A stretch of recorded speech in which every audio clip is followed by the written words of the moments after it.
Les coachs de jeunes, c'est quoi la pire crise de parents que vous avez eue? Mon neveu de 13 ans arbitre des matchs de foot le week-end. Il est super bon pour son âge. Je l'ai mis là-dedans tôt parce que je gère la ligue locale et j'avais besoin de jeunes arbitres fiables. Samedi dernier, c'était la finale entre deux équipes rivales. L'ambiance était déjà tendue avant même le coup d'envoi. Mon neveu a eu le match parce que c'est un des plus expérimentés. Mais les parents de l'équipe en jaune râlaient depuis des semaines. Deux arbitres avaient déjà quitté leur poste à cause d'eux plus tôt dans la saison. Je l'avais prévenu qu'ils risquaient d'être chauds. Au bout de 5 minutes, il siffle un hors-jeu clair contre les jaunes. L'entraîneur proteste un peu, mais accepte. Là, je vois une maman en jaune devenir agitée. Elle gueule des trucs du genre « Ouvre les yeux, l'arbitre !» Bon, pas encore dramatique, mais je sens qu'elle va exploser. Son mari essaie de la calmer, mais elle l'ignore. D'autres parents jaunes commencent à suivre. L'ambiance devient pourrie. Même les gamins sur le terrain sont distraits. Mon neveu me jette un regard inquiet, mais continue. 10 minutes plus tard, il siffle une main évidente dans la surface. Le gamin a clairement tapé le ballon avec ses deux mains. Même l'entraîneur jaune ne bronche pas. L'équipe bleue obtient un penalty et marque. Là, la maman pète complètement un câble. Elle hurle depuis la ligne de touche. T'es nul! C'était pas une main! Tu gâches le match pour les enfants! Tout le monde l'entend. Les parents des bleus lui disent de se calmer. Les autres parents commencent à se sentir mal à l'aise. Même des jaunes lui demandent d'arrêter. Elle crie. Me dites pas de me calmer. Cet arbitre est clairement contre nous. Je vois que mon neveu garde son calme, mais il commence à douter. L'équipe jaune obtient un corner. Mon neveu se place bien pour surveiller.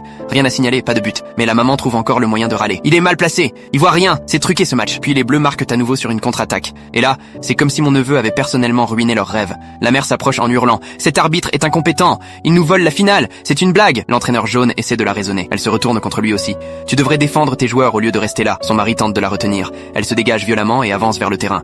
Je bouge pas tant qu'on fait rien contre ce soi-disant arbitre. Le match continue, mais les enfants regardent tous la folle au lieu de jouer. Et là, elle franchit la limite. Elle entre sur le terrain, en plein jeu, fonce vers mon neveu et lui balance en pleine face. T'es un arbitre de pacotille. Je vais te faire virer. Mon mari connaît des gens dans la ligue. Le match s'arrête net. Tous les enfants la regardent bouche bée. Les parents se lèvent. Mon neveu sort calmement son sifflet, la regarde et dit avec sa voix d'arbitre: Madame, vous êtes expulsée pour comportement inapproprié. Elle ricane. Tu peux pas m'expulser. T'es qu'un gamin. J'ai payé. Je reste. Il sort son téléphone et m'appelle. Tonton, code rouge terrain numéro 2. Elle blêmit en le voyant téléphoner. Je débarque en polo officiel avec mon badge. Elle me voit et change direct de ton. C'est votre fils? Oui, et je suis aussi le responsable de la ligue. Vous venez de menacer un arbitre pendant un match. Elle essaie de se justifier. J'étais juste énervé par certaines décisions. Vous comprenez, c'est stressant pour les parents.